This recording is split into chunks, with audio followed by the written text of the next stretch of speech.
ইতিহাসটা শুনুন, দৌলতদিয়া ঘাটে কিভাবে গাড়ির দুর্ঘটনাটা ঘটেছে, পুরো ইতিহাসটা শুনুন। দৌলতদিয়া ঘাটে কিভাবে প্রায় গাড়ির 12-13 জন দুর্ঘটনাটা বাসের ঘটেছে। সাথে বাজি নেন, কোন জায়গায় দিয়ে বেরোচ্ছি বা কিভাবে বেরোচ্ছি উপর আল্লাহ জানে। গাড়িটা থামানোর পরে ড্রাইভার হচ্ছে চা পান খাইতে গেছে। চা পান খাইতে গেলে পারে এখন হচ্ছে হলো আপনার মানে আচ্ছা আমাদের হচ্ছে যাত্রী যারা ছিল আর কি, তারা হচ্ছে 2-3 জন হচ্ছে 4-5 জন হবে এরকম, তারা নামে হয়তো চা পান খাচ্ছে। আর সবাই গাড়ির মধ্যে আর কি, ছোট বড় সবাই।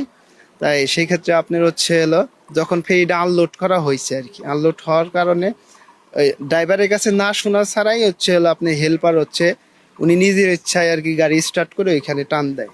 টান দেওয়ার কারণে হচ্ছিল উনি হচ্ছে তখন হচ্ছে গাড়িটা ব্যালেন্স রাখতে পারেনি, ব্যালেন্স না রাখার কারণে হচ্ছে ওই টানের কারণে একবার ডাইরেক্ট নদীতে যা পড়ে। নদীতে যা পড়লে পারে তখন আমি হচ্ছে বাসের সবার পিছনে ছিলাম, পিছনে এক সিটের সামনে। আমার সাইডে আরো 2-3টে বাচ্চা ছিল ছোট ছোট, আমাদের যাচ্ছি বাজারে আমাদের শরীফ ভাইয়ের ছেলে।